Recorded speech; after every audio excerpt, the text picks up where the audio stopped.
تو اس سے ہمیں ایک مستقل اصول ملتا ہے جب کبھی کوئی بات ہو جائے، کیونکہ انسان ہے نا، فطرتاً ہم لوگ یہ نہیں کر سکتے کہ ہم کبھی بھی نہ جھگڑیں، ہم ہمیشہ اچھے بن کے رہیں، یہ پاسبل نہیں. کبھی ہم غصے میں آ جاتے ہیں، کبھی ہمارا پوائنٹ آف ویو ہمیں اتنا صحیح لگتا ہے کہ ہمیں لگتا ہے کہ چونکہ میں سچی ہوں تو میں جس کو جو چاہے کہہ لوں. کبھی بے خیالی میں ہم کچھ ایسا کہہ گزرتے ہیں جس کے متعلق ہم نے نہیں سوچا ہوتا کہ اگلا اس کو برا بھی مان سکتا ہے، مگر وہ مانتا ہے، اس کو تکلیف ہوتی ہے. تو ایسی ہر کسی طرح کی صورتحال میں جب ہمیں اپنی بات کا احساس ہو یا کوئی دوسرا دلا دے تو ہمیں کیا کرنا چاہیے؟ اصلاحی معاملہ. معذرت کر لیں، کچھ نہیں ہوگا. معذرت کر لیں اور اپنا معاملہ درست کر لیں. ٹھیک ہے؟ کیونکہ یہ جو ہے نا تعصب رکھنا، کینہ رکھنا، یہ تو شیطانوں کا کام ہے، مومنوں کا تو نہیں ہے. اسی لیے رسول اکرم صلی اللہ علیہ وسلم کا مومن مومن کا بھائی ہے، مصیبت میں اس کا ساتھ نہیں چھوڑتا، اس کے پیچھے اس کی برائی نہیں کرتا، وہ تانا نہیں دیتا، بہتان نہیں لگاتا، نسب میں عیب نہیں نکالتا. تو ہم تو ایسے ہی کرتے ہیں نا، میاں بیوی بھی لڑتے تو کہتے ہیں تو فلاں کی بیٹی اور تو فلاں کی بیٹی، یعنی گالیاں نہیں دیتے، اعتراضات کرتے ہیں، تیرے ماں باپ تو ایسے ہیں، انہوں تو یہ نہیں کیا تیرے لیے، تیرے بہن بھائی تو ایسے تجھے پوچھتے بھی نہیں ہیں. یہی کچھ کرتے ہیں نا. بیویاں بھی ایسی باتیں کرتی ہیں، شوہر بھی چن چن کے رکھے ہوتے ہیں انہوں نے تانے دینے کے لیے. تو بات یہ کہ ذہن میں یہی کچھ چلتا رہتا ہے، تبھی تو تانے دیتے ہیں، ورنہ اس وقت بات ہی یاد نہ آئے کہ نہیں. یعنی کہ الحمدللہ کہ اول تو ہمارا کبھی جھگڑا نہیں ہوتا، لیکن اگر کوئی بات ہو بھی جاتی ہے تو کوئی بات ہوتی نہیں ایک دوسرے کو کہنے کے لیے. اب اگر لوگ بر وقت اتنے تانے دیتے ہیں تو اس کا مطلب یہ ہے کہ وہ سوچتے رہتے ہیں، تبھی وہ جیسے ہی موقع ملتا ہے منہ پر بات مار دیتے. اور پھر پتہ ہے کیا کہتے ہیں؟ ہم تو صاف گو ہیں.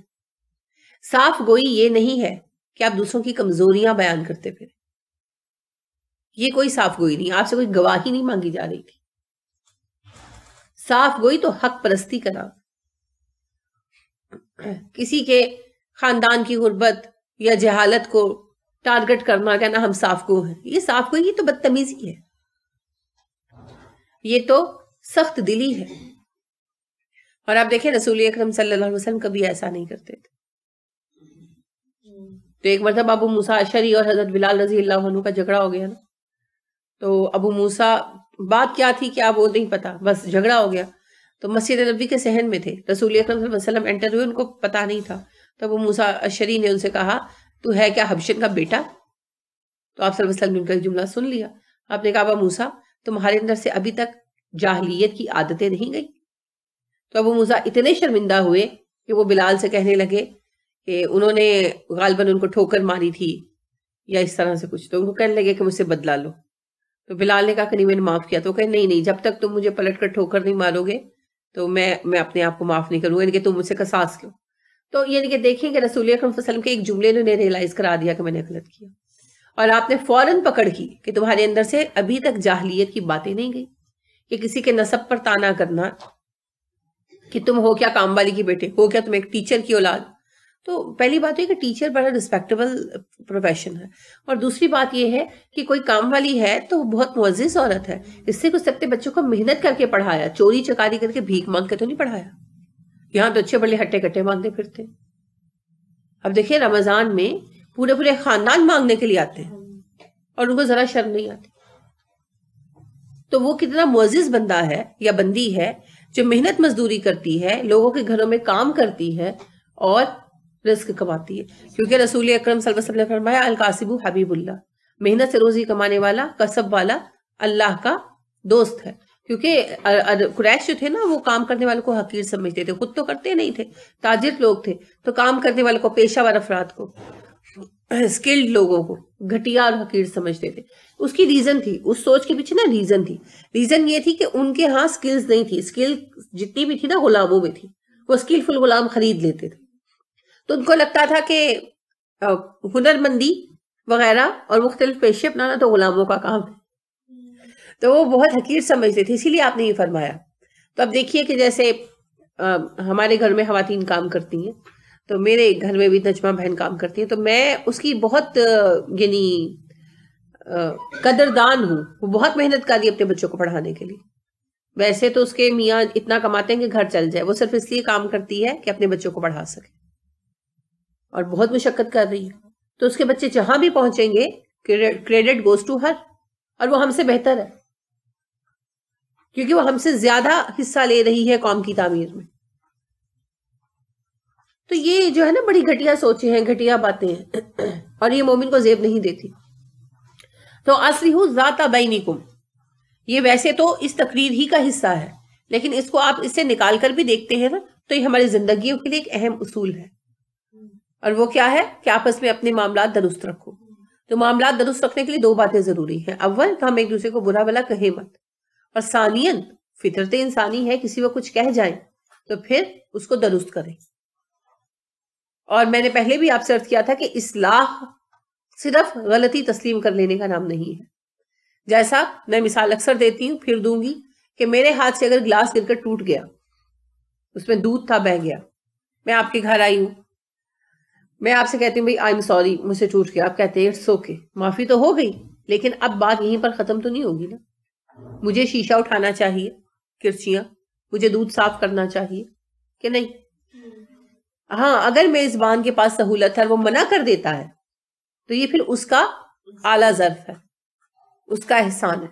لہٰذا اگر ہم سے غلطی ہوئی ہے تو ہمیں اس کی معافی مانگنی چاہیے، اور جو خرابی پیدا کی ہے اس کو واضح کرنا چاہیے، درست کرنا چاہیے. اب اگر اگلا ہمیں منع کر دے کہ رہنے تو کوئی بات نہیں میں مینیج کر لوں گا، تو یہ پھر اس کا احسان ہے. تو آپ جانتے ہیں کہ کرچیاں سمیٹے بغیر یہ بگاڑ سدھر نہیں سکتا، تو یہ تو کرنا پڑے گا. ٹھیک ہے، تو لہٰذا معاملات کو درست کیے رہے. وَأَطِیعُوا اللَّهَ، اطاعت کرو اللہ کی، وَرَسُولَهُ، اور اس کے رسول کی، إِن كُنتُم مُؤْمِنِينَ، اگر تم مومن ہو. اس آیت کے اس حصے کے بھی دو پہلو ہیں. ایک تو آیت کے ساتھ انفال کے معاملے میں، انفال کے معاملے میں اللہ اور رسول کی پیروی کرو. اللہ نے جو حکم دیا ہے، نبی کو جو طریقہ بتایا ہے، اس کے مطابق تقسیم ہوگا، اور جس کے حصے جو آئے گا وہ اس کے اوپر خوش رہے.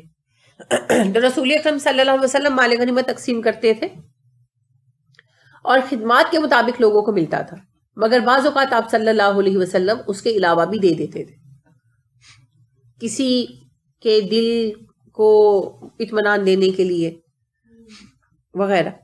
جیسے آپ دیکھیے کہ فتح مکہ کے بعد غزوہ حنین پیش آیا. غزوہ حنین میں مسلمان بھی شریک ہوئے، اور جو مکہ کے لوگ تھے نو مسلم وہ بھی شریک ہوئے. تو آپ صلی اللہ علیہ وسلم نے مال غنیمت سارا کا سارا مکہ کے نو مسلموں میں بانٹ دیا، اور مدینہ والوں کو کچھ بھی نہیں دیا، مہاجرین کو بھی نہیں دیا، لیکن انصار کو بھی نہیں دیا.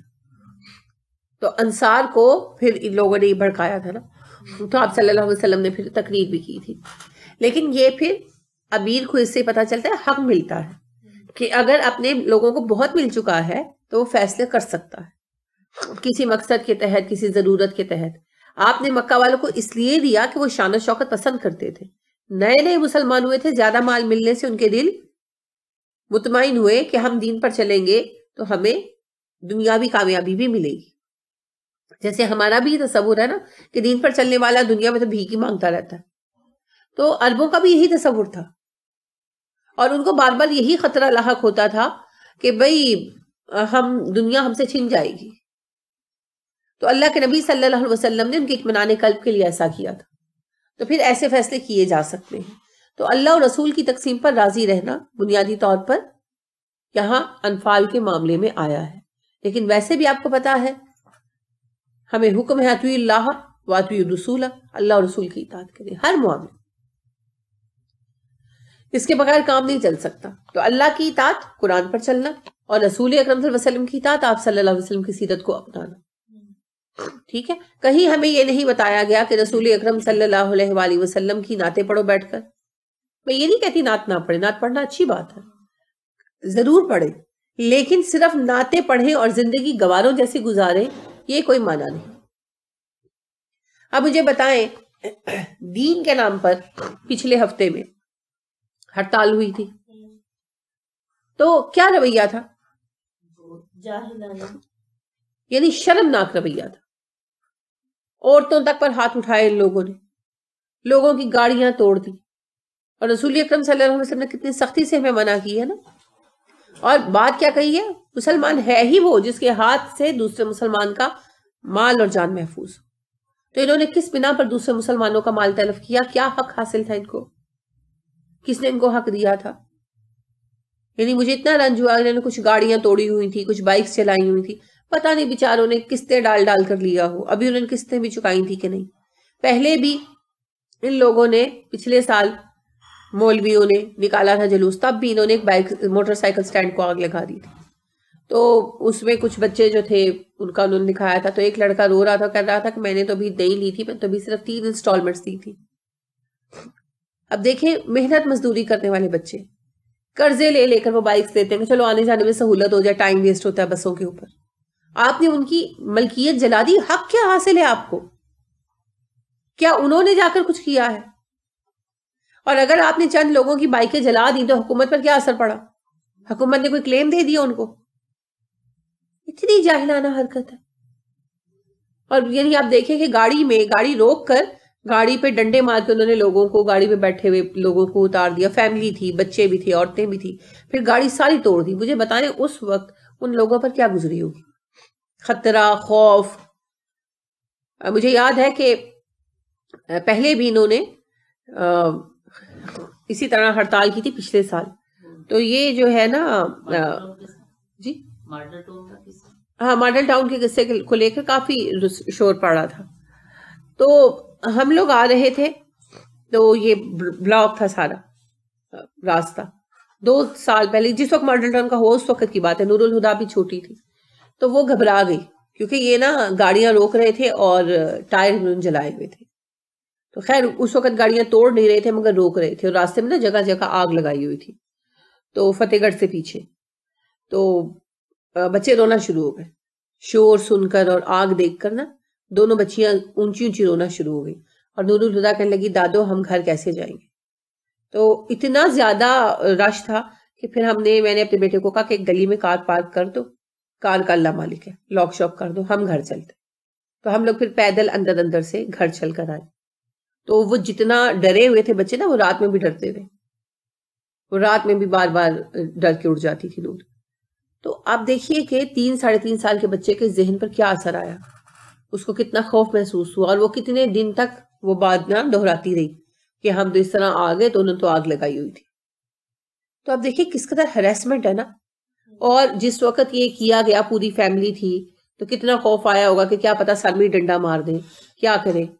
اور پھر ایک بندے کے سامنے آپ اس کی محنت کی کمائی کو توڑ رہے ہیں, جلا رہے ہیں, خراب کر رہے ہیں, تو اس کے دل سے آپ کے لیے کیا بد دعائیں نکل رہی ہیں؟ یہ مومنوں کا طریقہ نہیں.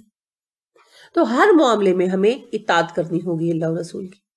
ایک تو اس کا خاص پہلو ہے نا انفال, اور اس کے علاوہ زندگی کا ہر معاملہ. اگر ہمیں کسی سے اختلاف رائے بھی کرنا ہے تو اس کے لیے بھی اصول. ہمیں کسی سے اتفاق رائے بھی کرنا ہے اس کے لیے بھی اصول. ہمیں کسی کے ساتھ کھڑے ہونا ہے تب بھی اصول پر چلنا ہوگا. ہمیں کسی کے خلاف بات کرنی ہے تب بھی حدود میں رہنا ہوگا, کیونکہ مومن ہر معاملے میں اپنے دین کے احکامات کو مد نظر رکھتا ہے, اپنی منمانی نہیں کرتا. اور پھر جب دین والے نکلے اور ایسی حرکتیں کریں, بہت ہی افسوسناک, بہت ہی افسوسناک. اس طرح تو پولیس والے نہیں کرتے, سیریسلی. اب تو خیر ہماری پولیس بہت بہتر ہوگی, تو جب ان کا پہلا بھی زمانہ تھا تب بھی عورتوں کو دیکھ کر چھوڑ ہی دیتے تھے, بدتمیزی کم بھی کرتے تھے. انہوں نے تو لحاظ نہیں رکھا کہ عورتیں ہیں یا مرد ہیں. تو اس طرح تھوڑی دین کا کام ہوگا.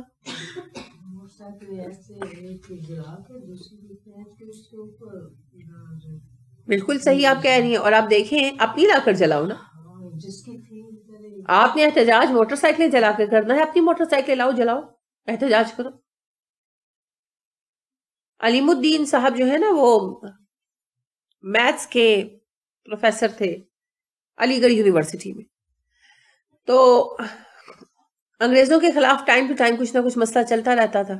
تو ایک دفعہ کچھ ایجیٹیشن ہوئی انگریزوں کے خلاف, تو ہندو لڑکوں نے علی گڑھ کے لڑکوں کو بہکایا کہ آگ لگا دیتے ہیں کالج کو, یہ انگریزوں کے فنڈ سے بنا نا. تو آئے تو شور پڑ گیا. تو ظاہر ہے ٹیچرز باہر نکل کر آئے, علیم الدین صاحب بھی آئے. تو انہوں نے کہا کیا ہوا, تو انہوں نے بتایا کہ اس طرح یہ لڑکے نا کچھ لڑکوں کو اکسا کر لائے اور وہ تیل کے نا کین لے کر کھڑے تھے کہ ہم آگ لگا دیں گے. تو انہوں نے کہا کہ رکو کیا ہوا؟ وہ کہنے لگے کہ جی اس طرح ہم نے تو آگ لگا دینی. تو انہوں نے کہا بالکل صحیح ہے، ایسا ہی ہونا چاہیے، انگریزوں کی املاک جلا کر خاک کر دینی چاہیے. لیکن پہلے جو ہے نا دیال سنگھ کالج کو جا کر آگ لگاؤ، وہ اس وقت ہندوؤں کا مرکزی کالج تھا. کہ جب اس کو آگ لگا دو گے نا تو پھر اس کالج کو میں اپنے ہاتھ سے آگ لگاؤں گا. تو اس بات پر پھر سارے لڑکے جو تھے نا ہندو کھسک گئے، تو مسلمان بھی ٹھنڈے ہو گئے اور کچھ دنوں میں ان کو بات بھی سمجھ آ گئی. یعنی انہوں نے اکسایا کس بات پر؟ اپنی یونیورسٹی اپنا کالج جلا دے. کیوں تمہارے کالج نہیں ہے؟ وہ بھی تو انگریزوں کے فنڈ سے قائم ہوئے، جا کے جلا دو. وہی بات ہے، احتجاج کرنا ہے بائک چلا کر، گاڑیاں تباہ کر کے، اپنی گاڑیاں نکال کے سڑک پہ لاؤ توڑ دو، اپنی بائکیں گھروں سے نکال کے لاؤ آگ لگا دو. دوسروں کی کیوں بھائی؟ دوسروں کی کیوں؟ یہ بڑی عجیب بات ہے. سب جو ہے نا غیر اسلامی طریقہ ہے. اور سب سے اہم بات پتہ ہے کیا ہے؟ اس طرح پورٹری یہ ہوتا ہے کہ مسلمان اس طرح کے ہوتے ہیں. حالانکہ میں آپ کو بتاؤں کہ سوائے چند مولویوں کے کوئی مذہبی بیچ میں بندہ شامل نہیں تھا. بس ایسے ہی جو ہے نا شر پسند لڑکے شامل تھے ان کے ساتھ، اور مولوی حضرات بھی جو کھڑے ہوئے تھے، کوئی ناموس رسالت کے لیے کھڑا نہیں ہوا تھا. رسول اکرم صلی اللہ علیہ وسلم کے نام کو ان لوگوں نے ٹول بنایا تھا اور سیاست کر رہے تھے. کوئی ہو جس کے دل میں حق ہو تو وہ اللہ جانتا ہے. ظاہر میں کوئی بھی دین کے لیے کھڑا نہیں ہوا تھا. تو بہت ہی افسوسناک حرکتیں ہیں. تو اللہ اور رسول کی اطاعت کرنی ہے زندگی کے ہر معاملے میں. ان کنتم مومنین، اگر تم مومن ہو تو یہاں بات آ جاتی ہے جی پردے کی کہ ہم کیوں کریں. تو اللہ اور رسول کی اطاعت کیے بغیر ایمان ثابت نہیں ہو سکتا. اور اللہ کے رسول صلی اللہ علیہ وسلم کی اطاعت میں پردہ شامل ہے. جی حالی نماز پڑھنے سے کوئی مومن ہو جاتا ہے؟ بالکل جی، ایمان کا درجہ بڑھتا ہے. ہر ایک اچھا عمل ہمارے ایمان کے درجے کو بہتر کرتا ہے، ہر ایک برا فعل ہمارے درجہ ایمان کو کم کرتا ہے. لہٰذا جب کوئی نماز پڑھتا ہے تو وہ بے نمازی سے بہتر ہے. کتنا؟ جتنا زمین و آسمان کا فرق ہے. کیسے؟ رسول اکرم صلی اللہ علیہ وسلم نے فرمایا، آپ کے پاس 2 صحابیہ ایک قبیلے کو اکٹھے مسلمان ہوئے. ان میں سے ایک صاحب شہید ہو گئے ایک غزوے میں، اور دوسرے 1 سال مزید زندہ رہے، پھر طبعی موت مرے. تو ابو طلحہ رضی اللہ عنہ نے خواب میں دیکھا کہ میں جنت کے باہر کھڑا ہوں، تو جنت میں بلایا جا رہا ہے افراد کو. تو پہلے ان صاحب کو بلایا گیا جو 1 سال بعد مرے تھے نیچرل موت، اور ان کو بعد میں بلایا گیا جو شہید ہوئے تھے. اور جو خواب میں آواز آ رہی تھی تو وہ ان سے کہنے لگی ہے کہ تمہارا ٹائم ہے، تم جاؤ. ابو طلحہ سے کہا نا، تو ابو طلحہ کی آنکھ کھل گئی. تو انہوں نے صبح صحابہ سے ہی بات ذکر کی کہ میں نے ایسا دیکھا. یہ تو بڑی عجیب بات ہے، شہید کا مقام تو زیادہ ہوتا ہے. تو مجھے سمجھ نہیں آئی، یہ شاید اللہ کی طرف سے خواب تھا کہ کوئی شیطانی واہمہ تھا. تو رسول اکرم صلی اللہ علیہ وسلم سے صحابہ نے کہا پوچھ لیتے ہیں. آپ صلی اللہ علیہ وسلم سے پوچھا تو آپ نے کہا ابو طلحہ آپ کو اس بات پر تعجب ہے؟ حالانکہ کیا آپ کا وہ ساتھی 1 سال مزید زندہ نہیں رہا؟ اس نے 1 سال کی نمازیں زیادہ نہیں پڑھی، اس نے 1 سال کے روزے زیادہ نہیں رکھے. تو جو نماز پڑھتا ہے وہ نماز نہ پڑھنے والے سے، یا جس نے کم پڑھی ہے زیادہ پڑھنے والے سے، یعنی آپ نے کچھ نہیں کہا، یہ میں ایڈیشن کر رہی ہوں بیچ کا جملہ. آپ صلی اللہ علیہ وسلم نے فرمایا اس نے 1 سال کی نمازیں زیادہ نہیں پڑھی، 1 سال کے روزے زیادہ نہیں رکھے. صحابہ نے کہا رکھے. تو آپ نے فرمایا پھر اس کا درجہ اپنے ساتھی سے اتنا بڑا ہے، بلند ہے، جتنا زمین سے آسمان کا فاصلہ ہے. یعنی جو بندہ کم نمازیں پڑھتا ہے اور روزے رکھتا ہے اس کے نسبت اس کو زیادہ مہلت ملی. اسی لیے تو کہا گیا مہلت مومن کے لیے باعث خیر ہے. تو جس کو زیادہ زندگی ملی، زیادہ مہلت ملی، اور اس نے اس کو خیر میں گزارا تو اس کا درجہ بلند ہو گیا. یہاں سے خود بہت یہ نتیجہ نکلا کہ ایک بندہ نماز نہیں پڑھتا اور ایک پڑھتا ہے، تو کتنا فاصلہ ہے پھر ان کے مقامات میں، زمین و آسمان کے برابر. ایک بندہ رمضان کے روزے رکھتا اور ایک بغیر وجہ کے نہیں رکھتا. تو آپ دیکھیں کہ درجے کا کتنا فرق ہے. ایک بندہ ہٹا کٹا ہے، کوئی مسئلہ نہیں ہے، نہیں گرمی بڑی ہے، میرا تو منہ سوکھ جاتا ہے اور روزہ نہیں رکھتا. بھئی منہ تو سب کا سوکھتا ہے. اور دوسری طرف ایک بندہ ہے، بیمار ہے، پیشنٹ بھی ہے، جیسے ہماری مسز ایوب ہیں، ہر سال انہیں رمضان سے پہلے ٹینشن پڑی ہوتی ہے کہ میں روزے رکھنے، اللہ مجھے روزے رکھا دے. اس نے ایک اور اماں جی تھی، فوت ہو گئی ہے، وہ بہت بوڑھی ہو گئی ہوئی تھی، 80-82 سال کی، 85 سال کی عمر میں فوت ہوئی، 82 سال کی عمر میں وہ مجھے ملی. تو وہ دعا مانگتی تھی کہ اللہ میں روزے رکھا دے، اللہ میں روزے رکھا دے، اور اللہ ان کو روزے رکھوا دیتا تھا. اور آخری سال بھی انہوں نے پورے رمضان کے روزے رکھے. حالانکہ بظاہر ان کی حالت لگتی نہیں تھی کہ وہ رکھ پائیں گی، بہت کمزور بھی بہت تھی، جس کو کہتے ہیں نا سنگل پسلی، اس طرح کی تھی. تو بس وہ رمضان سے کوئی مہینہ پہلے ہی انہوں نے نا رولا ڈالنا شروع کر دینا ہوتا تھا بندوں کے ساتھ بھی. تو اللہ کے ساتھ بھی ڈالتی ہوں گی ڈیفینیٹلی, دعا کرو اللہ میں روزے رکھا دے, دعا کرو اللہ میں روزے رکھا دے. تو پھر اللہ ان کو ہمت دے دیتے تھے اور مرتے دم تک انہوں نے سارے روزے رکھے. تو پھر اس بندے کا درجہ اور وہ جو بغیر سبب کے روزے نہیں رکھ رہا. اچھا جی, ایک عزیز ہی ہیں ہمارے, انہوں نے ان کے جوان بچوں کو روزے نہیں رکھائے, بالکل ینگ بچے نا, جیسے 22 سال 23 سال. تو میں نے کہا بچے روزے نہیں رکھتے؟ کہنے لگے میں بچوں کا کھانا بنانے لگی, رمضان تھا. میں نے کہا بچوں کے روزے نہیں کہتے؟ نہیں لے کالج جانا ہوتا ہے, ایک بلاک تو دوجا بلاک ہے, نہیں دور ہوتا ہے, تو روزے رکھا ہوا. تو میں نے کہا کالج سے چھٹی کرا لیں, اگر آپ کے بچے اتنے ہی لاڈلے ہیں کالج سے چھٹیاں کرا لیں مہینہ. آج کسی بچے کی شادی ہے, دوسرے بچے کی بھی چھٹیاں کرا لیں گے, وہ خیر ہے. یہ کوئی بہانے ہے, یہ کوئی اسباب ہے؟ صحابہ کرام رضی اللہ عنہم علیہم اجمعین روزے رکھتے تھے تو گھروں میں بیٹھ جاتے تھے, ان کے تو کام بھی اتنے مشقت والے تھے. اور اللہ نے پہلے رمضان میں ہی غزوہ بدر برپا کر دیا, روزے بھی رکھے, جنگ بھی کی جا کر. ہم نے تماشا بنا رکھا ہے. وہ جی بچوں کے پیپر ہیں تو اس رمضان میں روزے نہیں رکھیں گے. پچھلے سال یہ بہت ڈرامہ ہوا, کتنے پیپر ہوتے ہیں بھائی؟ 6-7 ہوتے ہیں. چلو جس دن پیپر دینے جانا ہے اس دن نہ رکھے, مان لیا. پیپر دینے کی ایک ٹینشن ہوتی ہے, 3 گھنٹے بیٹھ کے پیپر بھی کرنا ہوتا ہے. ویسے بھی کون سے ہمارے جو ہیں ایگزامینیشن سینٹر بہت اچھی حالت میں نہیں ہوتے, بعض جگہ تو پنکھا بھی نہیں, ہوا بھی نہیں پہنچ رہی ہوتی. تو چلو اس دن روزہ نہ رکھا ہو تو 7-8 روزے چھوٹیں گے. پورا مہینہ روزے نہ رکھوانے کی کون سی بھائی عقل ہے, کون سی سینس ہے؟ وہ جی روزہ رکھ کے پڑھا نہیں جاتا. اچھا چلو دن میں سو جاؤ, رات کو پڑھ لو. ویسے بھی زیادہ تر امتحان میں اسٹڈی تو رات کو ہوتی ہے. سب بہانے, ایمان کی کمزوری اور نہ رکھنے کے بہانے. تو ایک طرف یہ گروہ ہے, ایک طرف وہ گروہ ہے جو بیمار ہے اور وہ اللہ سے دعائیں مانگ رہا ہے اللہ مجھے روزوں کی توفیق دے دے. تو پھر درجے برابر کیسے ہو سکتے ہیں؟ یاد رکھیں ایمان فلکچویٹنگ چیز ہے, یہ گھٹتا ہے اور بڑھتا ہے. کفر بھی فلکچویٹنگ ہے, گھٹتا ہے اور بڑھتا ہے. ٹھیک ہے, کفر میں بھی کمی اور اضافہ ہوتا ہے. اگر کوئی بندہ ایک بات پر کفر کر چکا, کسی بھی بات پر, فرض کر زکوٰۃ نہیں دیتا, ٹھیک ہے زکوٰۃ نہیں دیتا, اور نماز بھی نہیں پڑھتا, تو بعد میں کسی کے سمجھانے پر نماز شروع کر دی, زکوٰۃ ابھی بھی نہیں دی, تو کفر پہلے سے کم ہو گیا. اور اگر آگے چل کر زکوٰۃ پر بھی مان گیا تو کفر ختم ہو گیا. ٹھیک ہے. اور اگر ایک بندہ زکوٰۃ نہیں دیتا تھا, نماز وغیرہ پڑھتا تھا, کچھ سالوں بعد نماز بھی چھوڑ دی, تو کفر بڑھ گیا. اصل میں کفر اٹ سیلف کچھ نہیں, کفر ایمان کی کمی کا نام ہے, جیسے اندھیرا روشنی کے نہ ہونے کا نام ہے. تو جتنا جتنا ایمان کم ہوگا اتنا اتنا کفر بڑھے گا, جیسے جتنی روشنی کم ہوگی اتنا اندھیرا بڑھے گا. تو ایمان فلکچویٹنگ چیز ہے, یہ بڑھتا ہے کم ہوتا ہے. تو ہر نیک عمل سے ایمان بڑھتا ہے. اب ہم نیکی کتنی کرتے ہیں ہمارا معاملہ ہے, ہم اپنے ایمان کتنا بڑھاتے ہیں ہمارا معاملہ ہے. لہٰذا ہمیں ہر قدم پہ اللہ اور رسول کی اطاعت کرنی چاہیے. کام تو کرنے ہیں, دیکھیں بچے پالنے, ہمیں لگتا ہے کہ نیکی ہمیں زندگی سے باہر نکل کر کچھ کرنی ہوگی. وہ بھی کبھی کبھار مواقع آتے ہیں, لیکن وہ کبھی کبھار آتے ہیں. ہو سکتا ہے کسی کی زندگی میں کبھی بھی نہ آئے, جیسے کبھی زندگی میں جنگ نہ دیکھنی نصیب ہو, تو کیا ہم آؤٹ آف دا وے جا کے نیکی کر سکتے؟ نیکی تو ہمیں دنیا میں کرنی ہے, اس دنیا کی زندگی میں کرنی ہے. ہم بچے پال رہے ہیں, گھر کا کام کر رہے ہیں, شوہر کی اطاعت کر رہے ہیں, گھر والوں کو نبھا رہے ہیں, سسرال کے رشتے, اپنے رشتے, شوہر جو ہے وہ بیوی کے حقوق ادا کر رہا ہے, بچوں کو پال رہا ہے, بچوں کی تربیت کر رہے ہیں. یہ سارے کام نیکی بن جاتے اس وقت جب ہم اللہ اور رسول کی اطاعت میں سر انجام دیتے. ایک دن کاموں کو کرتے ہوئے اللہ اور رسول کی حدود پار نہیں کرتے, اور دوسرا اللہ اور رسول کی انسٹرکشن کے مطابق کام کرتے, تو پھر کیا ہوتا ہے؟ یہ سب کام نیکی بن جاتے. جی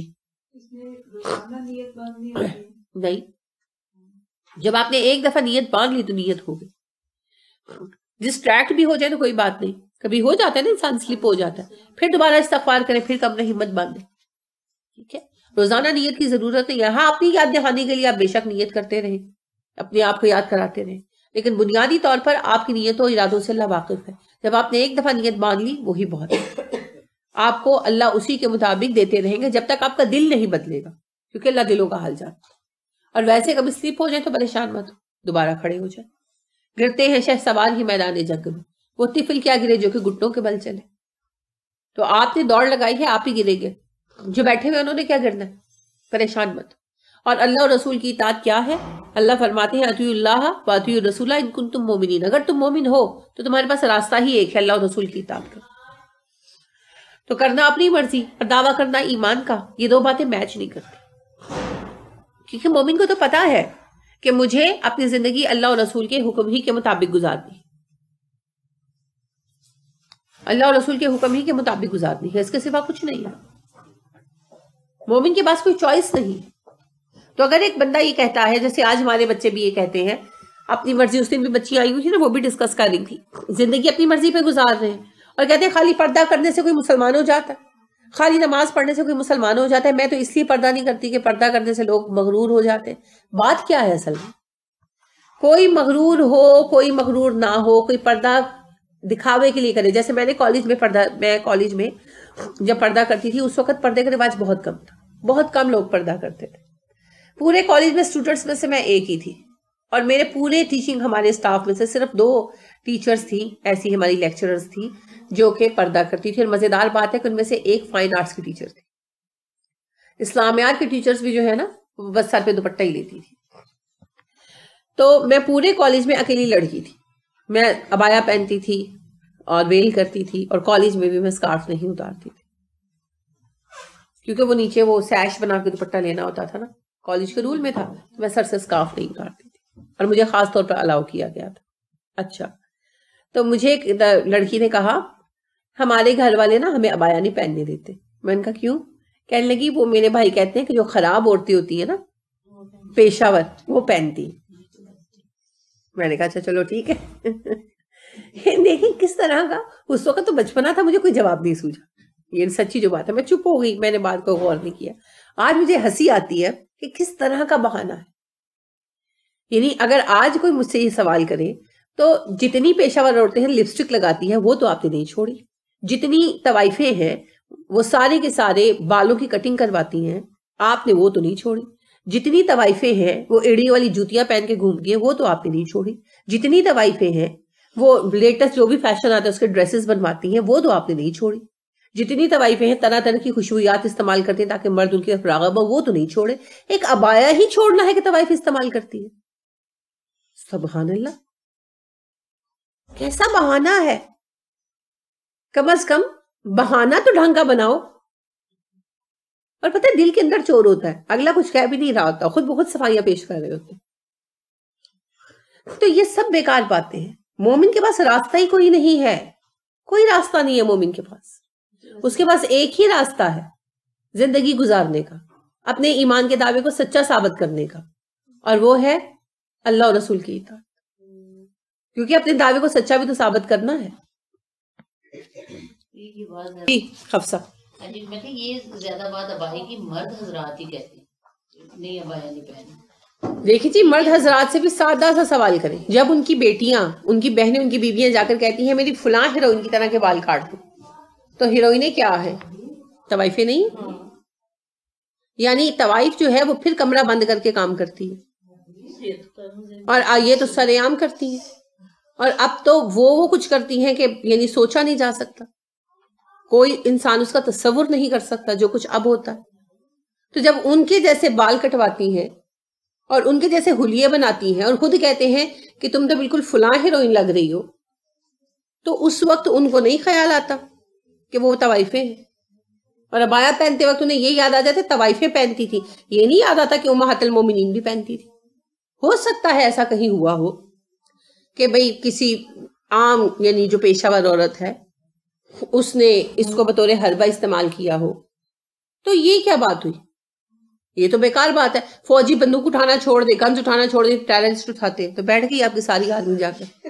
یہ کیا بات ہے؟ چیز کا غلط استعمال ہو رہا ہے وہ ایک علیحدہ مسئلہ ہے, چیز تو غلط نہیں ہے. پیسہ تو نہیں چھوڑا کہ لوگ جا کے طوائفوں پہ لٹاتے ہیں, حرام کماتے ہیں تو ہم پیسہ نہیں اٹھائیں گے, وہ تو اٹھا لیں گے. لہٰذا مرد ہو یا عورتیں ہو یہ بہانہ ہے. شیطان ہے نا بے ہے کی طرف وہ مائل کرتا ہے. اور سب سے زیادہ یہ مرد ہی آنکھیں پھاڑ پھاڑ کر دیکھتے ہیں. یعنی میری ایک اسٹوڈنٹ مجھے بتانے لگی کہ ایل سی ڈی میں آپ کو پتا ہے آپشن ہوتا ہے وہ پاز کر لیتے, تو وہ کہنے لگی کہ وہ ایک انڈین ہیروئن تھی, ہے ابھی بھی. تو کہتے کہ وہ جب آتی تو میرے میاں روک لیتے اور مجھے دکھاتے, کہتے دیکھو کتنی پیاری لگ رہی ہے. تو کہتی پھر ایک دن مجھے غصہ چڑھ گیا, کہتی میں نے کہا کہ مجھے جہنمی عورت بار بار مت دکھایا کر. تو کہنے لگے تم کیسے کسی کو جہنمی کہہ سکتی ہو؟ کہتی ہے میں نے کہا کیوں نہ کہوں, ایک وہ کافر ہے, بت پرست ہے, دوسرا وہ پیشہ ور طوائف ہے, اور وہ جہنمی نہیں ہے. تو یہاں تصورات, میں یہ نہیں کہہ رہی کہ اس پہ ٹیگ لگ گیا, اللہ اس کو ہدایت کی توفیق, اللہ اسے ہم سے اچھا کر دے.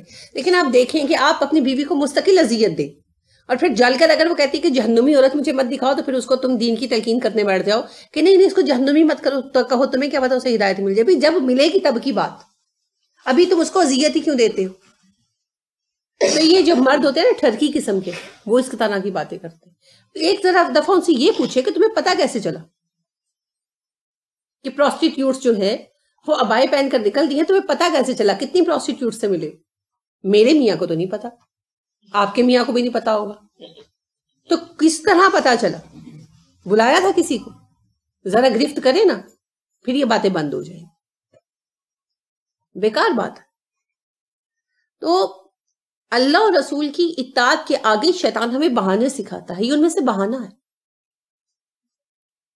اگر کسی چیز کے ساتھ کوئی بری چیز آ گئی ہے اس کو چھوڑ دیں, اچھی چیز قبول کر لیں. ایک سیب آپ لیتے ہیں نا, فریج سے نکالتے ہیں, وہ گلا ہوا ہوتا ہے تو پھینکتے نہیں ہیں, اس کا گلا ہوا حصہ اتار کے صحیح کھا لیتے ہیں. اور دین کی ہر بات کو آپ لوگ ریجیکٹ کیے جا رہے ہیں تماشا بنا بنا کر. جو چیز غلط ہے اس کو چھوڑ دیں, اور جو صحیح ہے اس کو اپنا لیں. پوری دنیا میں لاکھوں خواتین عبایا پہنتی ہیں اور ویل کرتی ہیں, اور کیا وہ ساری کی ساری پروسٹیٹیوٹ سے معاذ اللہ, ان کو لوگ پروسٹیٹیوٹ سمجھتے ہیں؟ میں نے اپنی پوری زندگی میں, مجھے ایک سے زائد لوگوں نے یہ بحث کی کہ عبایا پہننے سے, ویل کرنے سے لوگ حقیر سمجھتے ہیں, لوگ ٹریٹ نہیں صحیح کرتے, لوگ یہ وہ پتہ نہیں کیا کیا. میں نے شروع سے عبایا پہنا ہے اور میں نے شروع سے عزت پائی. میں یونیورسٹی میں بھی تھی تو میرے ساتھ وہ لڑکے جو انتہائی بدتمیز سمجھے جاتے تھے نا, نظر جھکا کر بات کرتے تھے. میں CRT کلاس کی تو ظاہر ہے سب سے رابطے میں رہتی تھی, لیکن سب نظر جھکا کر بات کرتے تھے اور باجی باجی کرتے تھے. کبھی کسی کی جرت نہیں ہوئی کہ میرے ساتھ ذرا سا فری ہو جائے. اسی طرح بعد میں ہر مقام پر, ہر جگہ پر زندگی میں الحمدللہ میں نے عزت ہی پائی ہے. ایک دو دفعہ ایسا تجربہ ہوا, وہ تو مذاق کی بات ہے, کہ جیسے شاپ پہ کسی چیز کی قیمت وغیرہ پوچھی تو وہ شاپ کیپر نے جو ہے نا, نہیں ماں جی نہیں, ان پڑھ سمجھا. جیسے میں فار ایگزامپل کہ فلیس پڑا تھا تو میں نے اس کو پوچھا کتنے کا ہے, تو اس نے قیمت بتائی, تو میں نے کہا یہ تو مہنگا ہے. تو کہتا ہے کہ ڈبل بیڈ کی ہے نا چادر. تو میں نے کہا کہ ڈبل بیڈ کی تو نہیں لگتی. کہتے اتے لینڈ اینڈ فلیس کرنے کے مجھے بتانے لگے, اس سے سمجھا کہ شاید میں ان پڑھوں. تو اس طرح کا ایک دو دفعہ مزیدار تجربہ ہوا کہ شاپ کیپر نے سمجھا کہ شاید کوئی اماں جی ہیں اور ان کو کوئی عقل نہیں ہے. لیکن یہ بھی انہوں نے تنزن یا اس طرح نہیں کہا, انہوں نے اپنی طرف سے مدد کرنے کی کوشش کی, غلط اسیس کیا, لیکن کبھی بھی کسی نے بھی نہ بدتمیزی کی نہ حقیر سمجھا, بلکہ بڑی محبت کے ساتھ بڑے اچھے طریقے کے ساتھ اگلے پیش آتے ہیں اور دوسروں سے بڑھ کر پروٹوکول دیتے ہیں. تو یہ جو ہے نا, یہ سب من گھڑت باتیں ہیں جن کی کوئی حقیقت نہیں ہے, جن کی کوئی اصلیت نہیں ہے. وہ کیا کہتے ہیں, ناچ نہ جانو تو آنگن ہی ٹیرا.